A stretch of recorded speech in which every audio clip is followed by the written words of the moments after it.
हिकिड़ो जे बादशाह जंहिंजा 4 पुट हुआ। बादशाह ज़ैफ़ ऐं पोड़ो थी वियो। बादशाह वटि त मिल्कियत जाम हूंदी आहे, पाण जहिड़ा ग़रीब सुञा टरड़ा कोन हूंदा आहिनि। बादशाह वटि मिल्कियत जाम हुई। बादशाह जा 4 पुट, ज़ैफ़ पोड़ो बि थी वियो वीचारो। जीअं वक़्तु गुज़रंदो वियो, पीरी थींदे वई, सोचाई त पंहिंजे पुटनि खे मिल्कियत विराए ॾियां। उन जी ॻणतियुनि में ई वीचारो हिकु ॾींहुं मायूस थी वेठो हो। संदसि 4 पुटड़ा बि वीचारा आया। जीअं चई, बाबा पुट, तव्हांजे लाइ मूं 4 देगड़ा वरिता आहिनि ऐं 4 जेके ई खट जा पावा आहिनि, इन्हनि में तव्हांजी इमानत तव्हांखे मूं विझी ॾिनी आहे। जंहिंखे बि जेतिरी वंडी अचे थी मुंहिंजी मिल्कियत मां, उहा मूं हिन में विझी ॾिनी आहे। कंहिंमें 4 खट आहिनि, जेके खट उन जा 4 पावनि जे हेठि पूरल आहे। जॾहिं मुंहिंजो ख़त्मु पूरो थिए, तीजो पूरो थिए, उन खां पोइ उन खां बाद में तव्हां खोलिजो, तव्हांखे पंहिंजी इमानत मिलंदी। 4 भार वीचारा ख़त्मु। हू वसियत करे प्यालो करे वियो।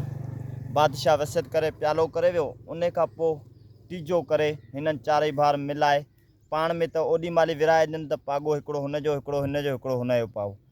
पोइ 3 ॾींहंनि खां पोइ सभु को पंहिंजे पंहिंजे पावे ते अची पंहिंजी खोटाई शुरू कई।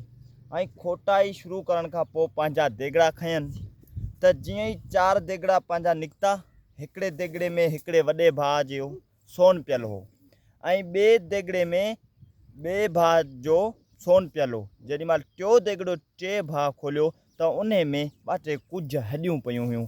ऐं उन खां पोइ जेको चोथों देगड़ो खोलियो, उन में हिकिड़ो बुक मिटीअ जो पियो हो। 4 भाउ पंहिंजे तकरार में दरवेश विड़ी पिया, छो त ॿिनि जे देगड़नि में सोन हो। जेकॾहिं तुंहिंजे ऐं मुंहिंजे देगड़े में सोन हुजे त ॿियो कीअं बर्दाश्त करे मिटी ऐं हॾियूं। वक़्तु गुज़रंदे ॻाल्हि कंदे देरि न थी, हलंदो वियो, वक़्तु गुज़रंदो वियो। उन खां पोइ 4 भाउ पाण में तकरार में अची विया त कंहिं वॾे बादशाह जो ॾसु मिलियो त इन जो फ़ैसिलो वॾेरो बादशाह कंदो। उन बादशाह ॾांहुं हलण ऐं तिखण जी वाही सोचाऊं। 4 भाउ पंहिंजो सामान औज़ार खणी निकिता। 4 देगड़ा मथनि ते हलंदा वतन, अॻियां वधंदा वतन त अॻियां बादशाह जी हिकिड़ी जेकी माई हुई उहा गॾी। चई, राणी रे राणी, ॾे ख़बर बादशाह किथे आहे? चई, उहो त 12 महीना थियनि गुज़ारे वियो। चई, उहो 12 महीना थियनि प्यालो करे वियो, ठहियो। उन जे ॻाल्हि ते एतबार कोन कयनि। अॻियां हलिया त बादशाह जी धीउ गॾी। चई, बादशाह जी राणी, ॾे ख़बर नालो छा आहे? शहज़ादी, तुंहिंजो पीउ किथे आहे? चई, मुंहिंजो पीउ त आहे सही पर अंधो आहे। उन खां पोइ वरी बि वधिया। चई, अञा बि सबूत जेको माण्हू कंदो आहे उहो बि अञा अॻियां वधिया त उन खां पोइ जेको पुटु शहज़ादो गॾियो। चई, शहज़ादा साहिबु, तव्हांजो वालिद साहिबु किथे आहे? त उन चयो, मुंहिंजो वालिद साहिबु आहे त सही पर चरियो आहे।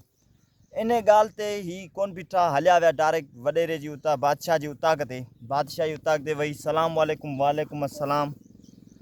बादशाह जी उताक ते पहुता त बादशाह सही ऐं सलामत वेठो आहे। जॾहिं बादशाह इहा ॻाल्हि ॿुधी, चई, ॾे ख़बर भाऊ कीअं आहे? चई, भाऊ असांजो पीउ जेको बादशाह साहिबु हो, उन असांजी वंडी कई हुई, उन में असीं विड़ी पिया आहियूं। चई, बाबा जेके 4 देगड़ा आहिनि उन्हनि मां 2 में सोन आहे, जेको 2 देगड़नि में सोन आहे, जेको इहे 2 वञो हिन पासे अचो।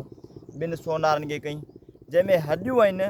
उन जो जेको बि बादशाह जो माल आहे न, माल जेको उहो माना माल खणे, जंहिंमें मिटी आहे, बादशाह जी ज़मीन खणे। इहो फ़ैसिलो थियो त 4 भाउरनि सलाह कई। चई, हाणे बादशाह साहिबु, असांखे अर्ज़ु कजे तव्हां खां हिकिड़ो सुवालु पुछूं। बादशाह चयो, अर्ज़ु करियो।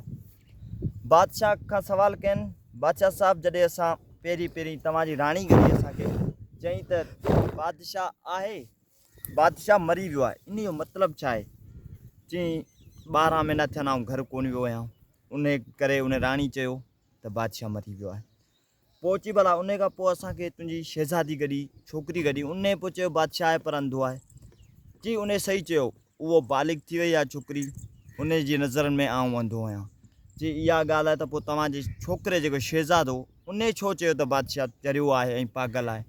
चई, उन करे चयो त उन चयो, आउं बि जवान थी वियो आहियां, बाबा मुंहिंजे नाले ते करे जेके बि शयूं आहिनि न, मिल्कियत जो वारिस आउं थिया, अञा आउं उन खे कोन ॾिनमि। उन जे करे उन जे अॻियां आउं चरियो आहियां, पर तव्हांजे अॻियां आउं सही सलामत आहियां। जियो।